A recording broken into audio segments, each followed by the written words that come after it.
Hey everyone, Rob from Southgate Media Group here. Before we get started with this podcast, we have a quick message. If this is your first time checking out the show, we love that you found us and we really hope you enjoy it. What we have to say is for the subscribers. If you enjoy our shows, would you please donate to help keep these going? We don't want to have to put traditional ads on these shows, but this does cost money. So we really do rely heavily on donations. To make a donation to the show, please go to our website, www.southgatemediagroup.com. Go to the page for the show, and in the upper right-hand corner is a donate button. It takes you right to PayPal, and you can donate whatever amount you want. Thanks a lot for listening, everybody. And now, on with the show.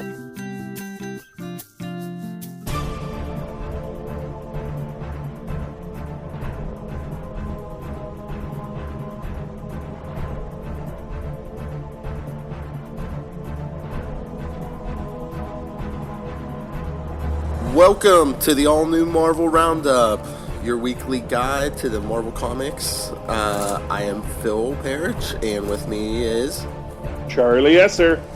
Alright, well, let's get into it. Here, I'll start. Legendary Star-Lord number 11 is chapter 12 of Black Vortex. Yes, they know, kids. It's basically just the Guardians and the X-Men feeling hopelessly outnumbered and outgunned. They want to keep the Black Vortex to save, which planet is this? Oh, is it Spartax? But, all these aliens are telling them, no, it destroys planets. It's destroyed planets for millennia. So, feeling outnumbered, at first Star-Lord's going to, soup himself up in the Black Vortex, and he realizes he can't take it. He's not going to be able to withstand it. So, Kitty Pryde throws herself into the vortex. And that's the end of the issue, and I don't think I got it, but finally, Black Vortex is going to be concluded in Black Vortex Omega. Okay. It's a decent enough issue. I'll give it a thumbs up. So now, the Black Vortex ups your power levels, right? Oh yeah, it makes you cosmic level. So Kitty's Pride is to phase through things. Mm-hmm. How will she come out? Will she be able to phase through maybe space and time? I don't know. Could be a Beyonderstein, that's all I'm saying. We'll see what comes out the other end. Yeah. Alright. Next, I got Nova number 29. It begins with Nova. I guess he found Richard Rider's Nova helmet in Black Vortex. Mm-hmm. So he brings it home to his parents. And he says I don't know, I don't think he ever saw the body of Richard Rider, so I don't know how he's so sure that he's dead, but he says he hasn't seen his brother Robbie Rider, because they were both in space. Mm-hmm. So, and then, I guess summer vacation starts, so Nova tells his mom, oh yeah, I'm just going into space for the summer. She's like, to find Dad. She's like, oh, okay. And packs him some underwear and some bologna sandwiches. Those won't keep in deep space. Oh yeah, the minute he leaves the atmosphere, all the Ziploc bags pop. Yeah. But he goes to nowhere and he talks to Cosmo the dog, and he's like, where can I find help to find my dad? And Cosmo's like, oh, none of these deadbeats here are gonna help you unless you post a reward or something. So Nova robs a Shatari bank. Wait, Nova robs a bank? Yeah, and he wears a mask over his helmet. Guess whose masks he wears? Spider-Man's. Close, but no, Deadpool. Well, he's not using it. Yeah. So even the Shatari are like, are you wearing a mask over a Deadpool helmet? He's like, no. He's like, nobody stops Deadpool. He's like, tell all your friends, Deadpool was here. That's just so funny, because that's like something Deadpool would do to somebody. Yeah. But then That's wacky. Yeah, but basically everything goes crazy because everyone's out for the bounty, and now all these aliens know Sam's carrying around a lot of cash, whatever kind of cash it is. But it's Apparently, pretty humorous. I'll give it a thumbs up. there we go. And let's see, Uncanny X-Men 33 is like a it's like a buddy comedy just about. Okay. Ileana Rasputin, Magic, Yeah. Colossus's sister. She takes Kitty Pryde to Monster Island to find a new mutant. And they're basically kicking monster butt until they find this little girl with the, I don't know how clear her power is, but she basically knocked them both out for a couple minutes, even while Kitty was phased. Mm. Let me see. Oh yeah, she knocked them out for hours, and Kitty said she felt fluish. She thinks she paralyzes the system. But it's pretty good. It's about Kitty and Ileana feeling not as close as they used to be, and at the end they're like, well, we have to fix that and make sure we're, become better friends again. Yeah. It's friends bonding over fighting villains, I guess. That's sweet. Well, it's But funny. one was hopped up on Phoenix, the other one was hopped up on is going to be hopped up on Black Vortex, so I guess we'll have that to bond over. It's just funny Go because to- Ileana They can tells go to Kitty. Insane Cosmic Power Anonymous. Ileana tells Kitty, she's like, yeah, anytime the X-Men are like out of their minds and like fighting each other, she's like, yeah, I go out and try to find a new mutant. Kitty's like, oh, then this is a full-time job. Yeah, that sounds about right. Yeah. But Uncanny X-Men 33, big thumbs up. So, well, you said you didn't get Superior Iron Man? I did not get Superior. I browsed Superior Iron Man in the store. So if you want, we can come back to Superior Iron Man when we do Thor. Okay. Okay. So I'll start with mine. Yeah. First up, I'm going to hit Ms. Marvel. Nice, good book. Kamala, as you may recall, her super cool, Pakistani nerd boyfriend. Well, not boyfriend, but like the guy that her parents think is awesome. Although her brother already is a little doubtful of him. He turns out to be an Inhuman too. And he talks Kamala into sneaking out with him. Now, Kamala's having some real guilt issues because of this Inhuman that she smacked around last issue. Really hurt her bad. This guy who might have a bit of a foot fetish. I don't know. I really wish they wouldn't always go to that in comics, because there's a scene where she jumps out of the window to absorb it. She makes her feet huge, and then he's helping her put her shoes on, and he says, I think you're amazing, kind of thing. And it's like, that was a little creepy to me, but maybe that's also hinting, because by the end of it, we find out he actually is really, really creepy. Yeah. He's a bad boy Inhuman who is actually winds up capturing Kamala and locking her up, and we find out that he is working with Lineage, who in the last issue of Inhumans basically sold out Medusa and her clan to the group of evil Inhumans, and he's now sitting on some sort of throne with Kamala's boyfriend and the girl that she had nearly killed in the last issue. So, Inhuman intrigue abounds with Ms. Marvel, and it's a thumbs up. It's a good book as always. It's a great teen book. Great book about being a teen with superpowers. Kind of captures that classic Spider-Man storyline, though now with a female immigrant perspective, which is kind of fun. It's really good. Big thumbs up there. Cool. Loki.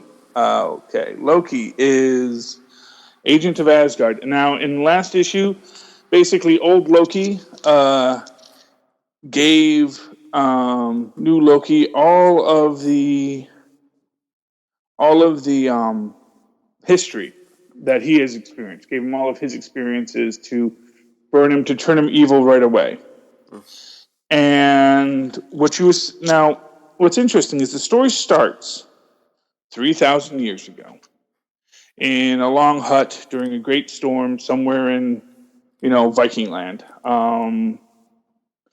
And the great storyteller comes and tells them stories about the thunder and the gods as the rain falls.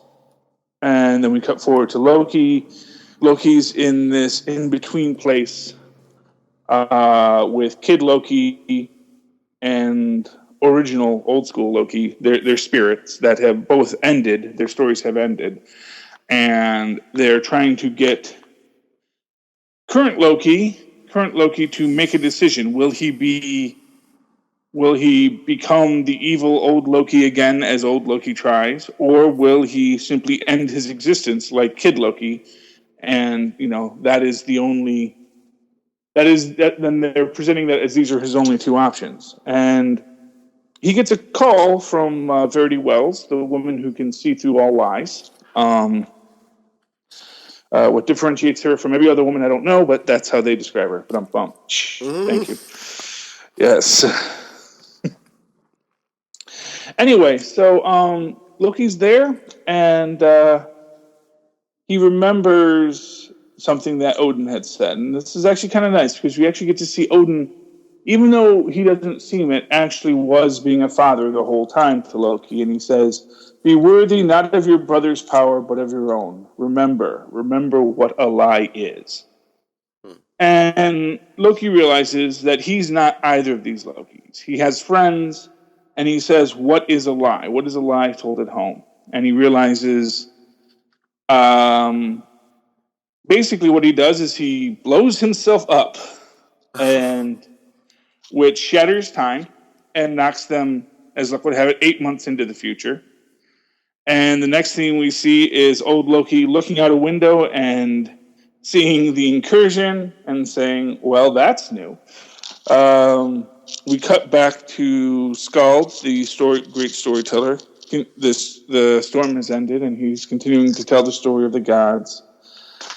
And we jump forward again, and there is Verity Wells, who for the last 8 months has not known where Loki is, and she read his stories and whatnot. And he comes home, and he says, "I'm not the god of lies. I'm the god of stories. I'm Loki." And this is our going into next month when it all ends. No more Marvel Universe, kids. Hope you enjoyed the ride.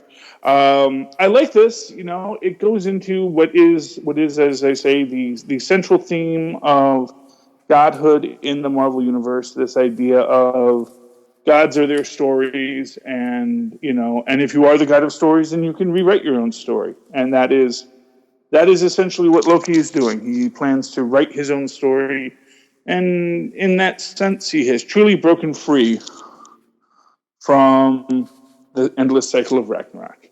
So yay, Loki. Big thumbs up there.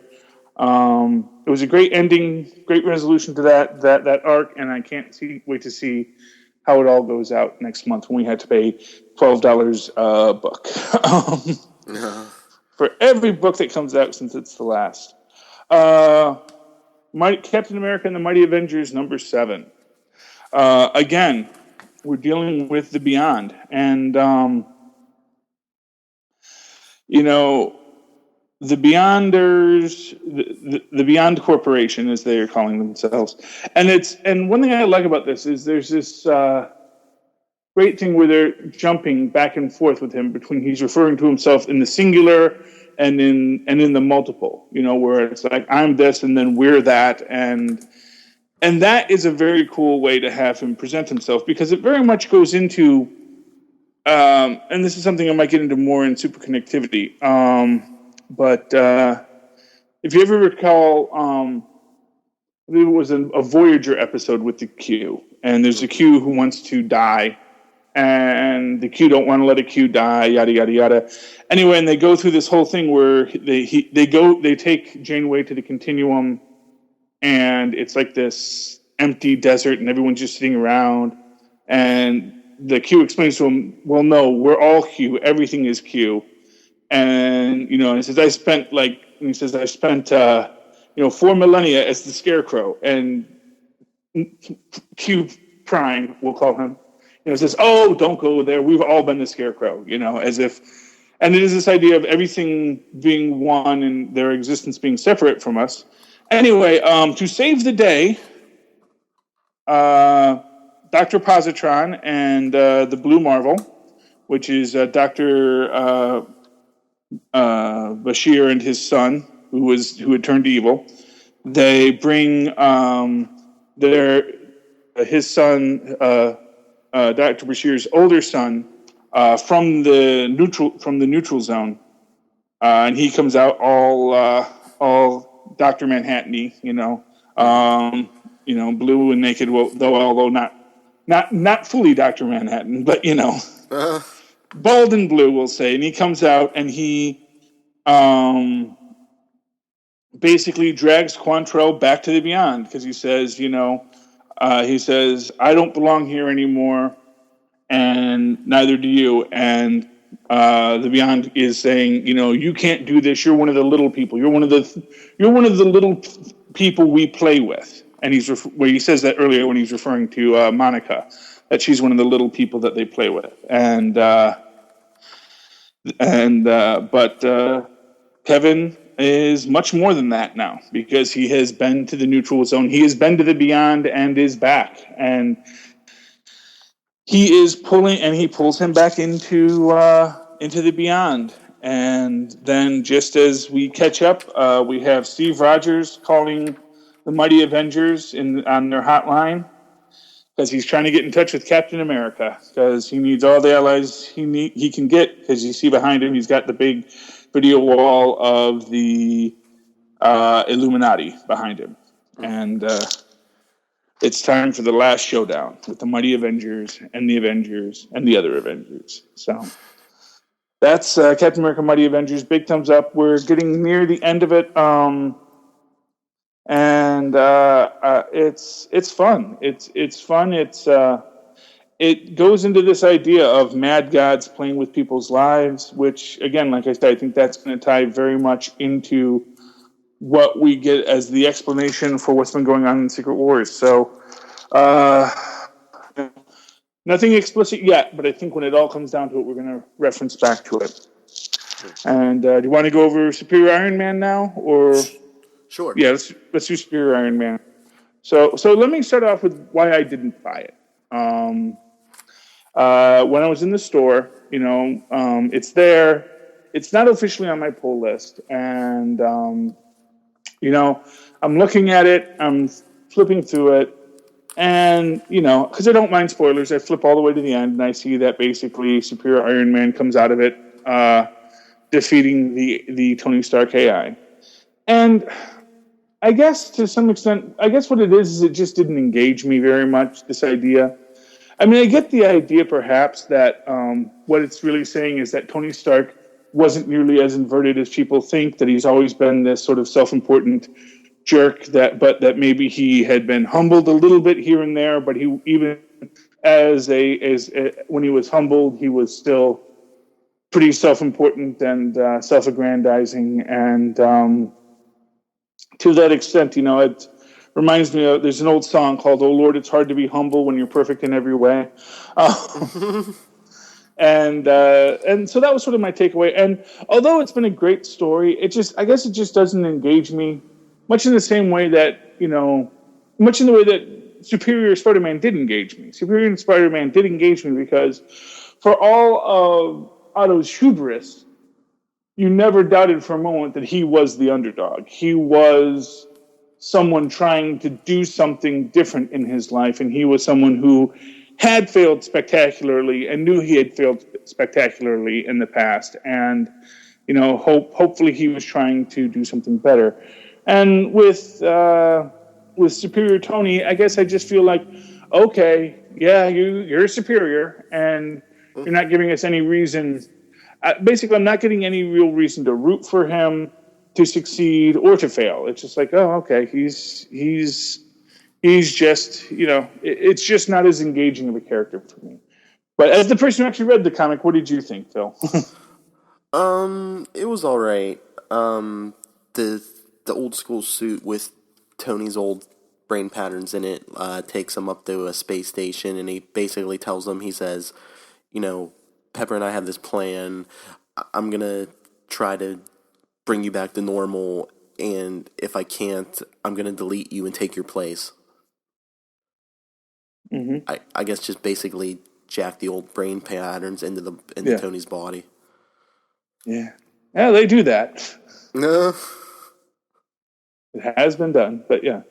So how does that? There's just some good plot points in it, because Superior Tony tells the suit, he's like, so you're me from 8 years ago, right? Because they were talking to Pepper at one point, and he was like, well, if you're me from 8 years ago, I know you're having some very conflicted feelings about Pepper. Mm-hmm. Yeah, it was just, and then that's how he defeats the suit. He convinces it to come into his mind and basically see stuff from his point of view. But he's like, well, guess what? He's like, I've just wormed my way into your quote unquote brain. That's how he beats the suit. Yeah. So it's yeah. Like I said, I mean, it's not that it's not an interesting story. I guess it's just, and this is what it always comes down to with comic books, is that it's this was a tight week for me, and not for nothing, and it's that extra $4, and sure, I could have not picked up Teen Titans Go for my kids, but then I would have felt like a bad dad.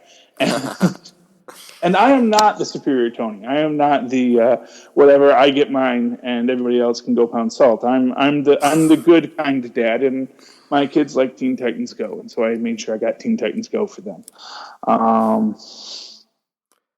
Marvel, make a good kids comic so my kids can start to enjoy, wacky superhero adventures. They need their little heroes or something. Yeah.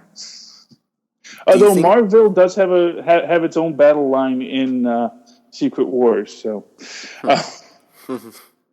crazy.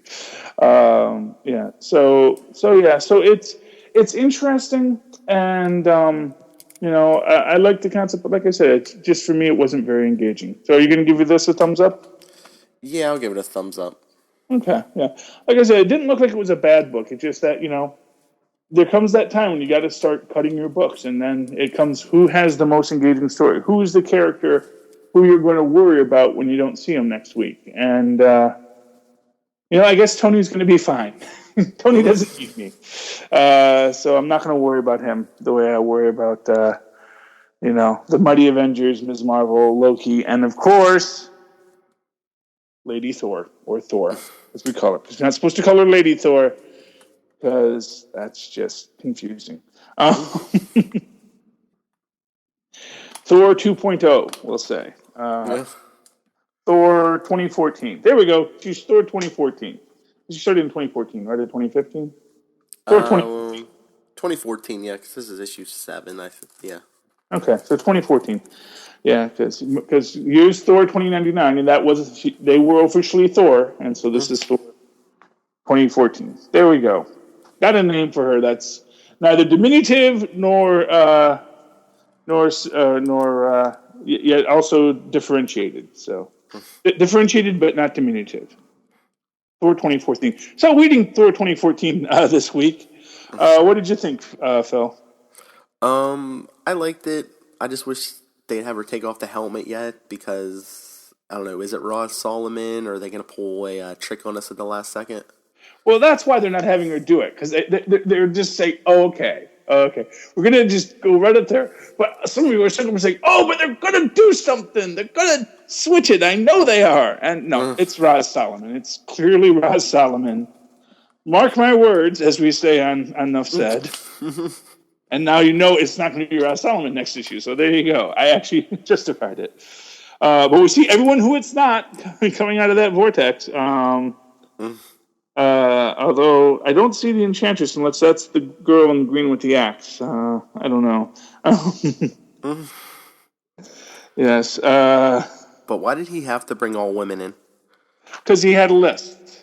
Yeah. Honestly, it doesn't necessarily make sense because Freya's point about we don't really have time to raise an army. And he says, "Sure we do." Well, and I don't know if he just like pulled all these women in through the Bifrost, like so they were all they're all like having dinner, and then all of a sudden, what? Thank goodness they were all in costume at the time. It would have been horrible if one of them had been in the shower. But anyway, so they're there, and yes. So for those who haven't read the book, essentially, we have Thor 2014 fighting.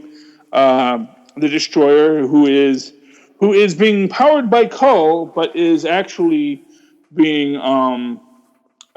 who's doing it on behalf of Odin, and we find out the Destroyer can lift the hammer, which tells us that very straightforward thing is that you can move the hammer. It just has to be something else picking it up. So, like a forklift could lift the hammer and move it, I guess, which doesn't necessarily work, but whatever.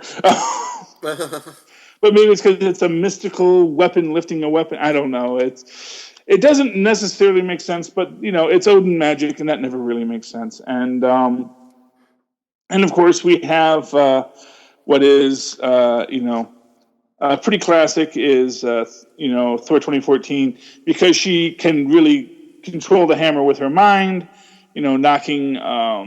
Knocking the Destroyer around while he's holding the hammer, because it's held onto the hammer, but the hammer doesn't listen to him. And we see that the hammer pretty much, and we see that Roz was coming to get the hammer because she thought Thor would be there. And we just see her looking at the hammer. So technically, yeah, we don't know. We don't know what has happened yet, and there may be something else at play. You never know. Yeah, it just seems like they're leading us by the nose to Roz Solomon. So I don't know. Well, it's an interesting question with Thor 2014 and Roz Solomon, because for a long time the idea was that Thor and Don Blake, that Thor was Don Blake and Don Blake was Thor. And Don Blake just became Thor, and then Thor became Don Blake. Now, more recently, it was actually there was a guy, Don Blake, and he and Thor would switch places, which actually, just to do a little connection, is essentially what the plotline was of the Return of the Incredible Hulk movie, where they had Hulk fight Thor back in the 80s. Good TV show, by the way. Not really, but yeah. We loved it at the time. It was all we had. Yes. And that one there makes us a great little piece for Thor in there, where he talks about how when he's not in the world, he's in this place of smoke and mist, and is there, but is not really there. And it's and that idea of switching bodies. One body goes one place, another goes another place. That's, of course, also something that you had with Captain Marvel and Rick Jones, where Captain Marvel was trapped in the negative zone and then would be brought into the real universe, and Rick Jones would go into the negative zone while Captain Marvel was fighting his battles. So it could be that there is some spirit of Thor, some sort of like the Speed Force, the Thor Force, that is coming into existence through Roz, or that is replacing Roz, and Roz is going somewhere else when the Thor Force comes out. It's not quite clear yet. We may have a Thor 2014 and a Roz in separate storylines. Anything could happen. But all in all, great book, great adventure. And after Odin being kind of cool in Loki for that one panel, seeing him be a jerk again is kind of interesting. Yeah. Although one does wonder why the secret identity is so important for Roz on this. Well, I guess maybe because she wants to be because she's still being a S.H.I.E.L.D. agent, maybe. I guess that might be what the plotline is there, but... maybe. Yeah, it's interesting, though, and still a very good book. Big thumbs up on that. So all in all, good week, I'd say. As always. It's Marvel. They're always good. They're all good at Marvel, except when they're not. That bomb throwing, when you have some bomb-throwing maniac like Reed Richards running around, or... I want to see you write a blog about just Reed Richards and how dangerous he is. Yeah, well, it's an interesting question. When you go into, maybe I will. I have to get back to writing blogs, and I actually have to do a True Believers blog too. So many things I have to do. I need that 25th hour in the day, to sleep, and then I'll still be late because I just would have gotten one more hour of sleep, and it would have been like, anyway. And I'd probably use that 25th hour to watch another episode of Daredevil. Oh yeah. Yeah, I am really shocked by how quickly I've gone through those. It is such a good series, and I've never just powered through something like that before. But it's like, wow, I don't know what I'm going to do when I'm done with that last episode. And I'm like, oh, okay. When does Jessica Jones come out? That's a long wait. Oh well. It's 2 weeks till Avengers: Age of Ultron. Yay! So that'll be fun. My kids are excited about that. Okay, so I think that's. Is that the All New Marvel Roundup this week? Yes. Okay. All right, everyone. Remember, you can like us on Facebook. All New Marvel. Just search facebook.com/All New Marvel Roundup. And if you have any questions for us, any comments, anything we should be reading, you can email me at nightwingpdp@gmail.com. And on Twitter, I'm at nightwingpdp. I'm superconnectivityblog at gmail.com and at Charlie Esser on Twitter. Like we said, later in the week, probably a day or so from now, of you listening to this, go get Super Connectivity. We'll get more into detail on stuff. And keep your eyes out for that new album, A Room Full of a Lil. You have to listen to Enough Said, which you should be, to get that joke. Alright, everyone. We'll see you next week. Yes, and soon this will be over because Marvel Comics ends. Last month of Marvel Comics. It's been great, guys. That's right. Secret Wars is slowly crawling its way towards us. See you on Battle World. See ya.